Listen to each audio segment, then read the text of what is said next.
Vamos a explorar el reinado tumultuoso y la eventual caída del emperador romano Calígula, contextualizando su vida y acciones dentro del ambiente sociopolítico de la antigua Roma.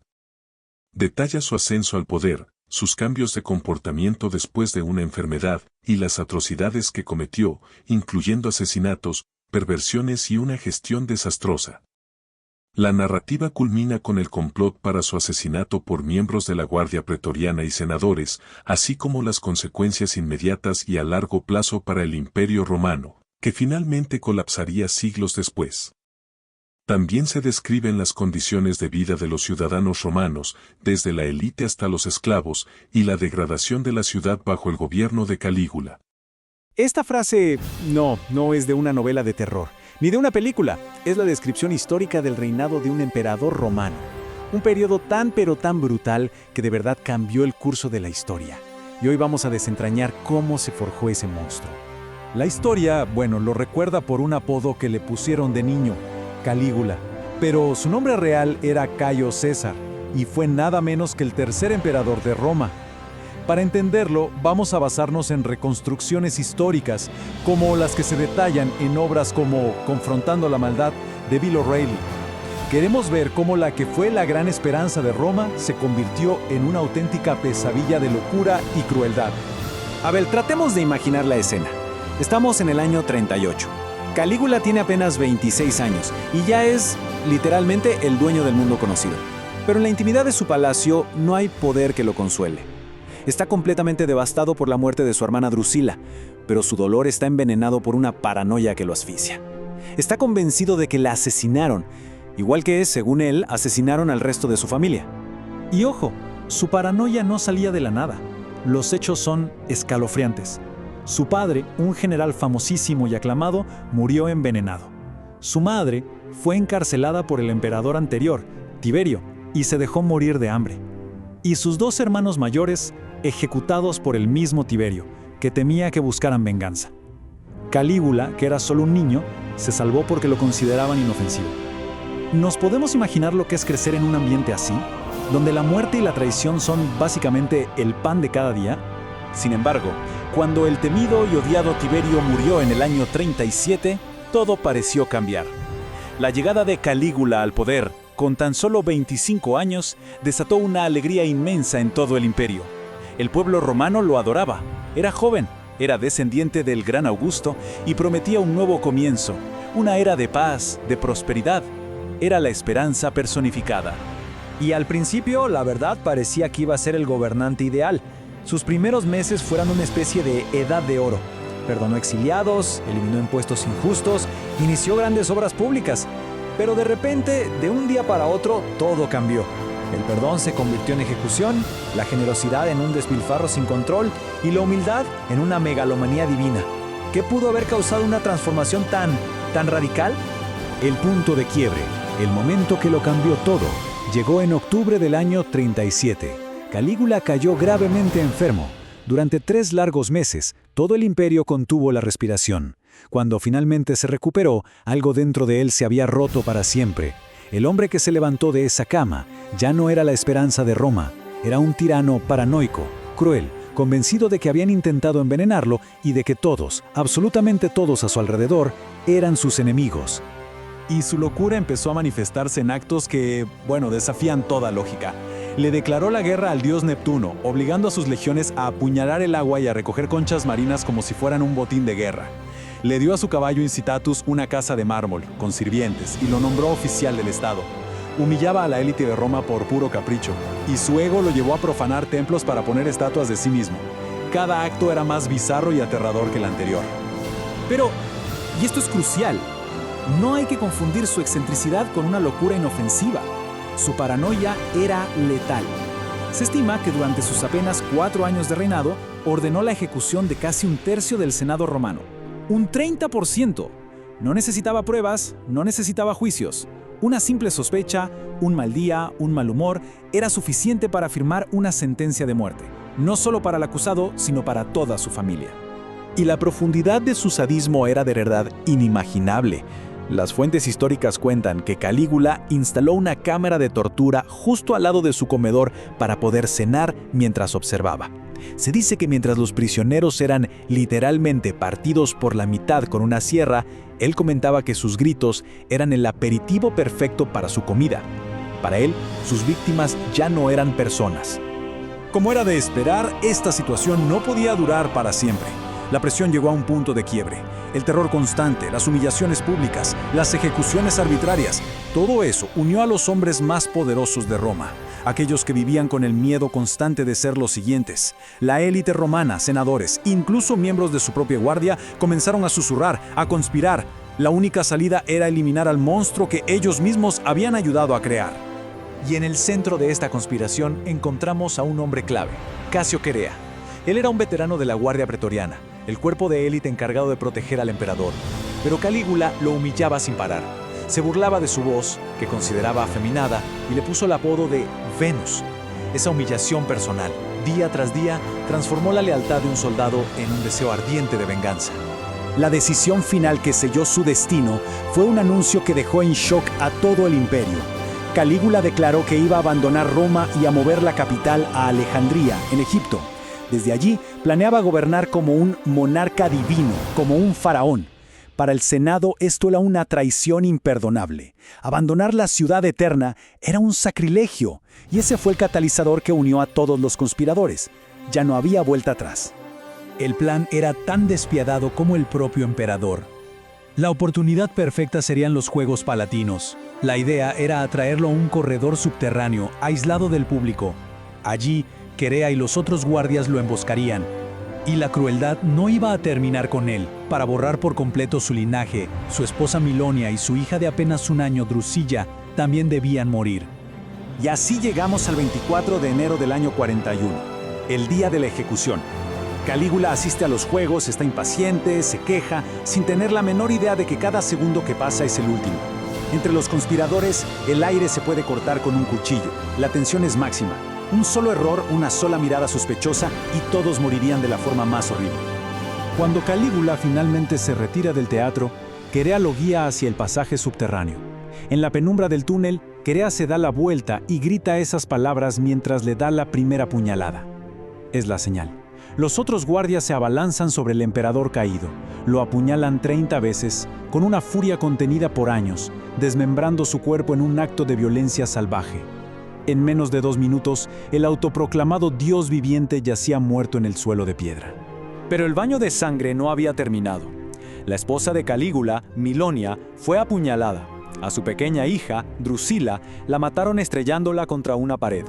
Y en un giro de ironía cruel, el propio Casio Querea, el hombre que mató al tirano, fue ejecutado por el nuevo emperador, Claudio, el tío de Calígula, a quien encontraron temblando detrás de una cortina y lo coronaron ahí mismo para evitar una guerra civil. Y en este vacío de poder, una figura resurge de las sombras. Agripina, la hermana que Calígula había exiliado, fue llamada de vuelta a Roma. Ella era ambiciosa, astuta, y no perdió el tiempo. Se casó con su propio tío, el nuevo emperador Claudio, y lo convenció de que adoptara al hijo que ella tenía de un matrimonio anterior. Y esto nos lleva a ver cómo se construye el siguiente capítulo de esta tragedia. El hijo de Agripina era un joven llamado Nerón. Cuando Claudio murió, Nerón ascendió al trono, y la tiranía que había definido el reinado de su tío Calígula regresó a Roma, quizá con más fuerza todavía. El caos que sembró Calígula no fue un evento aislado, fue el síntoma de una enfermedad más profunda, que siglo tras siglo terminaría contribuyendo al colapso del gran imperio romano. Y así cerramos este recorrido, con una pregunta que resuena a través de los siglos. La historia de Calígula es mucho más que el simple relato de un emperador loco. Es una advertencia, una que nunca pierde vigencia, sobre el peligro del poder absoluto sin ningún tipo de control. Y nos muestra cómo la inestabilidad de un solo líder puede sacudir hasta los cimientos de la civilización más poderosa del mundo. Nos recuerda que la línea entre el orden y el caos puede ser tan frágil como la mente de quien tiene el poder. Seguimos confrontando la maldad, y ahora vamos al oriente. La ascensión y el reinado de Gengis Khan, el temible destructor de civilizaciones, comenzando con sus humildes orígenes como Temujin y detallando su brutal expansión militar a través de Asia y hacia Europa. Se describe su crueldad implacable en batallas clave, como la masacre de Merv y la invasión de Kalka, ilustrando cómo sus tácticas militares avanzadas y su dedicación a Tengri, el dios del cielo, le permitieron forjar el imperio más grande de la historia. El relato culmina con la muerte de Khan y el posterior declive de su vasto imperio, junto con un análisis de su duradero impacto en la historia global, incluyendo su legado genético y las drásticas consecuencias demográficas y ambientales de sus conquistas. Continuamos confrontando la maldad. Y hoy, nuestro análisis nos sumerge en la vida de uno de los conquistadores más sanguinarios y temidos de toda la historia, Gengis Khan. Bueno, vamos a meternos de lleno en esta historia. Y para empezar, hay que situarnos en el momento de su máximo poder, con un título que en la verdad se ganó a pulso. A ver, tratemos de imaginar esto. Estamos en Merv, que en su momento fue una de las ciudades más ricas y vibrantes de la Ruta de la Seda. Pero, en abril de 1221, el aire ya no olía a especias ni a comercio, olía a cenizas y a muerte. Y desde lejos, un hombre observa toda esa devastación que él mismo ordenó. Y esta frase, que viene directo de los registros de la época, lo dice absolutamente todo. A pesar de la carnicería total que tenían frente a sus ojos, el gran Khan sentía que su trabajo todavía no había terminado. Y para entender la escala de lo que pasó, tenemos que hablar de este número, 700,000. Esa fue la cantidad de cadáveres que contaron después de la masacre. O sea, hombres, mujeres, niños, una ciudad entera, una de las más grandes del mundo, borrada del mapa por orden suya. Pero, ¿quién era exactamente este hombre? Pues, a pesar de su poder y su riqueza, Gengis Khan era una persona llena de contrastes. Un gigante de casi 2 metros, lleno de cicatrices, que comandaba 250,000 de soldados, pero que comía como el más humilde de los pastores. Despreciaba las comodidades, como las camas, y dormía en el suelo, aunque eso sí, se adornaba con las joyas de los reinos que saqueaba. Es que para entender a un monstruo de esta magnitud, tenemos que ir a sus orígenes. Su crueldad no salió de la nada. Se fue forjando en una infancia marcada por la brutalidad y la lucha por sobrevivir. La leyenda cuenta que al nacer ya tenía un coágulo de sangre en la mano, como un presagio terrible. Con apenas 9 años, su padre fue envenenado y su propio clan los abandonó a su suerte. Sobreviviendo a duras penas, llegó a matar a su propio hermanastro por un poco de comida. Y poco después fue capturado y humillado, encerrado en una jaula por meses. Cada una de estas tragedias fue como un escalón, alimentando un deseo de venganza que lo llevaría al poder. Y este es un punto clave para entender su forma de pensar. El mundo mongol era duro, nómada, austero. Cuando él se topó con la opulencia de Persia, con sus palacios, sus banquetes, no vio civilización, lo que vio fue debilidad, decadencia, y ese desprecio fue el combustible para sus conquistas. Pasemos ahora a ver cómo esa brutalidad se convirtió en una máquina de guerra imparable que estaba a punto de chocar con un nuevo continente, Europa. 2 años después de la masacre de Merv, la horda mongola llegó a las puertas de Europa. El lugar, el río Kalka, en lo que hoy es Ucrania, y ahí el escenario estaba listo para una de las batallas más importantes de la historia. Para esta invasión, el Khan no mandó a todo su ejército, no, envió a su unidad de élite, 25,000 guerreros, conocidos como los Aluchin, que básicamente significa los asesinos. Y se iban a enfrentar a una fuerza combinada de príncipes europeos que los superaba 5-1, 125,000 soldados. Cualquiera hubiera dicho que la victoria europea estaba asegurada, pero claro, subestimaron por completo a su enemigo. Es que la genialidad táctica de su general Subutai demostró que esto no era solo fuerza bruta. Su estrategia fue una clase magistral de guerra. Primero, el engaño. Fingieron una retirada para que los europeos se confiaran. Luego, el ataque sorpresa, cruzando el río en plena oscuridad para caer sobre sus arqueros. Y finalmente, la guerra psicológica, usando bombas de humo para sembrar el caos y el pánico total. El resultado fue, bueno, una masacre. En menos de 2 horas, 100,000 soldados europeos fueron aniquilados. Las puertas de Europa quedaron abiertas de par en par. Pero ni siquiera el autoproclamado soberano universal podía escapar de la muerte. Y su final, como no podía ser de otra manera, estaría tan rodeado de misterio como su vida lo estuvo de violencia. A los 65 años, ya debilitado por décadas de guerra, Gengis Khan decidió salir a cazar solo, en medio de una tormenta de nieve. Su familia le rogó que no fuera, pero él los ignoró. Sería su última cabalgata. Y en esa cacería, un accidente con su caballo lo dejó paralizado en la nieve. Cuando lo encontraron horas después, estaba herido de muerte, y con su último aliento, dio una orden que se cumpliría con una lealtad casi fanática, que su tumba jamás debía ser encontrada. La devoción que inspiraba llevó el secreto de su entierro a un extremo increíble. 1000 de sus soldados más leales escoltaron su cuerpo, matando a cualquiera que se cruzara en su camino. Ya en el lugar de la tumba, se mataron entre ellos hasta que solo quedaron unos pocos. Estos últimos pisotearon la tierra con caballos para borrar cualquier rastro y luego se suicidaron.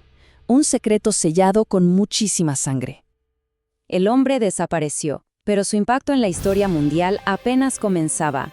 Un legado que se puede medir en cifras que, de verdad, hielan la sangre. 50 millones. Esa es la estimación de vidas que costaron las conquistas mongolas durante su reinado. Es un número tan gigantesco que es casi imposible de procesar. Y para ponerlo en perspectiva, esa cifra era más del 11% de toda la población del planeta en esa época. Sus masacres fueron tan masivas que algunos estudios sugieren que llegaron a enfriar el clima del planeta por la reducción de dióxido de carbono que provocaron. Una locura. Y aquí viene la gran paradoja de su historia. A pesar de ser un agente de muerte a una escala nunca antes vista, también es considerado el padre más prolífico de la historia. Hoy, se calcula que 16 millones de personas son sus descendientes directos. El análisis de las fuentes concluye con una evaluación demoledora. Para Gengis Khan, el poder lo era todo. La razón, la compasión, eran conceptos que no existían en su mundo, sentando un precedente terrible para la historia. Y con esta reflexión cerramos este análisis. La pregunta, por supuesto, queda abierta, resonando a través del tiempo. ¿Fue su reino de terror simplemente un producto de una era violenta? ¿O su crueldad calculada y metódica creó un modelo que otros, mucho después, buscarían imitar? Es una pregunta que nos deja pensando, ¿verdad? En este nuevo episodio de Confrontando la Maldad trazamos la tumultuosa vida y el reinado del rey Enrique VIII de Inglaterra, centrándose en sus múltiples matrimonios y las profundas consecuencias de sus acciones. Detalla la ejecución de Ana Bolena y el establecimiento de la Iglesia de Inglaterra tras su cisma con la autoridad papal, un evento que desencadenó una inestabilidad religiosa y política en Europa. La narrativa también explora los planes para derrocar a Enrique y el destino trágico de figuras clave como Tomás Moro, que se opuso al rey. Finalmente, describe el deterioro de la salud de Enrique y el legado de caos y derramamiento de sangre que dejó, contrastando su reinado con la posterior era de paz bajo su hija, la reina Isabel I. Otra vez aquí, y esta vez en la Inglaterra del siglo XVI.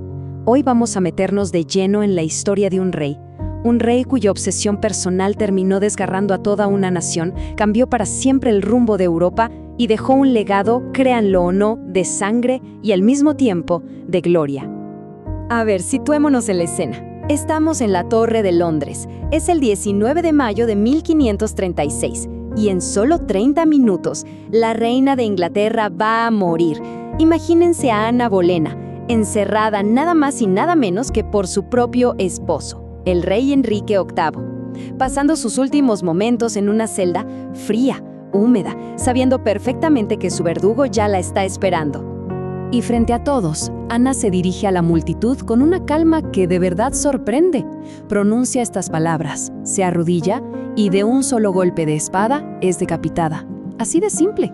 Su cuerpo, el de una reina, fue arrojado sin ninguna ceremonia en una tumba sin nombre. Un final increíblemente rápido y brutal.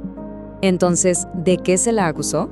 Oficialmente, la lista era larga: adulterio, incesto, traición. Pero seamos claros, todas estas acusaciones fueron inventadas. Enrique necesitaba simplemente deshacerse de ella. La cosa fue tan lejos que hasta su propio hermano, George, fue ejecutado bajo estos mismos cargos falsos. Una jugada totalmente calculada para que no quedara nadie que pudiera vengar su muerte. Y esto nos lleva a la pregunta del millón, ¿no? ¿Cómo es que un rey llega al extremo de ejecutar a su propia reina con cargos tan ¿Pero tan absurdos? Bueno, la respuesta está en una sola cosa: una obsesión que lo consumió por completo. Su deseo desesperado, casi enfermizo, por tener un heredero varón. Su primera esposa, Catalina de Aragón, no pudo darle un hijo, así que cuando conoció a Ana Bolena, vio en ella una nueva oportunidad y estaba dispuesto a todo, absolutamente a todo, con tal de conseguirla. El plan en papel parece simple, pero sus consecuencias cambiaron el mundo. Cuando el Papa le dijo que no iba a anular su matrimonio con Catalina, Enrique simplemente decidió, separarse de Roma. Creó su propia religión solo para poder casarse con Ana, que para ese momento ya estaba embarazada. La magnitud de esta decisión fue inmensa. Puso fin a más de 1000 años de lealtad al Vaticano. Hundió a Inglaterra en un caos religioso total y, por supuesto, le costó a Enrique la excomunión.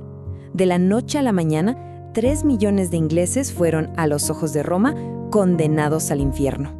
Y claro, las decisiones personales del rey no se quedaron dentro de los muros del palacio.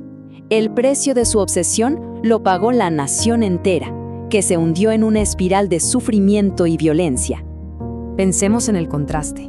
Mientras Enrique vivía en la total opulencia de su palacio de Whitehall, con sus banquetes, sus lujos, sus canchas de tenis, el ciudadano promedio de Londres enfrentaba una realidad completamente distinta, una realidad brutal: pobreza, jornadas de 14 horas y una ciudad asfixiada por el humo y las enfermedades. El reino de Enrique se estaba cayendo a pedazos desde adentro. La división religiosa desató una especie de guerra civil silenciosa, con miles de ejecutados por traición o herejía. Si a eso le sumamos un ejército agotado, ciudades llenas de crimen y la peste, Inglaterra era una nación en caída libre.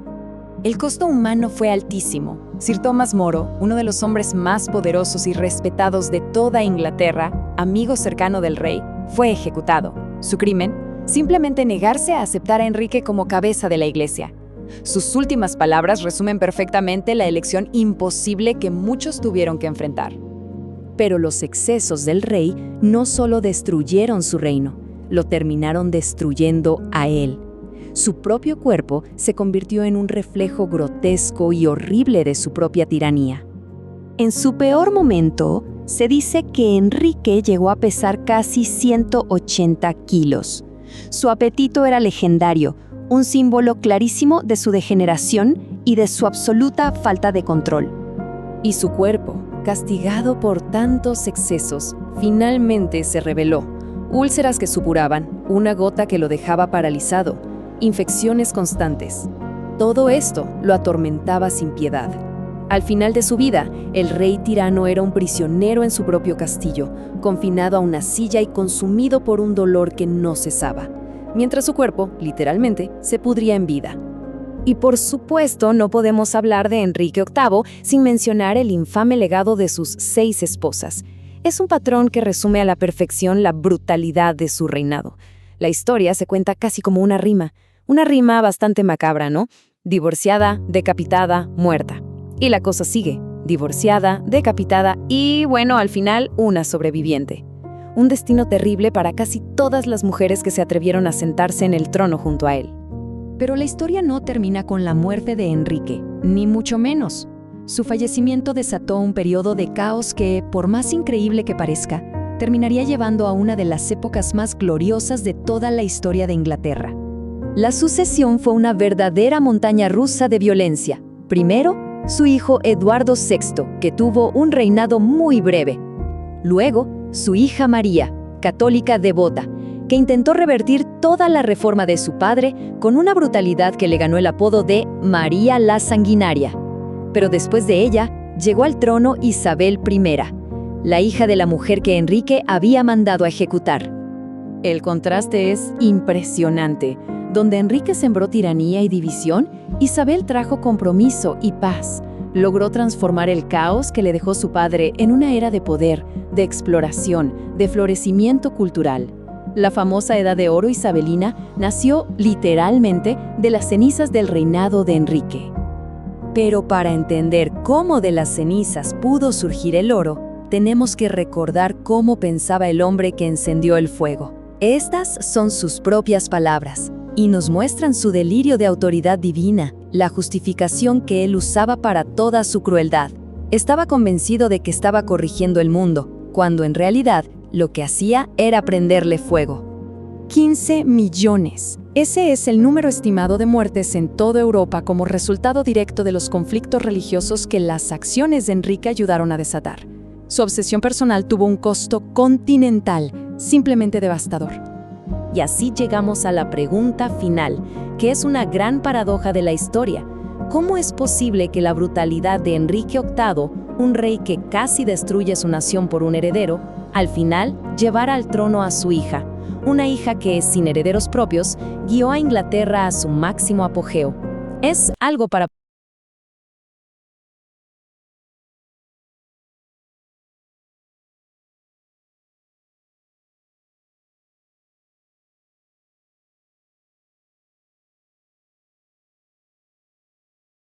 Así que tú eres el tal Gran Khan. ¿Conquistaste todo eso sin un solo caballo que hablara latín? Impresionante. Mis hordas son más rápidas que cualquier caballo parlante. ¿Y tú? ¿Es el que tiene problemas para mantener una esposa? Mis tiendas tienen espacio para muchas. El problema no es mantenerlas, buen hombre. Es la sucesión. Un asunto delicado. Mucho más complejo que simplemente quemar algunas ciudades. Ah, la sucesión. ¿Has probado con nombrarte a ti mismo Dios? Simplifica mucho las cosas y te da más control sobre las decisiones maritales, te lo aseguro.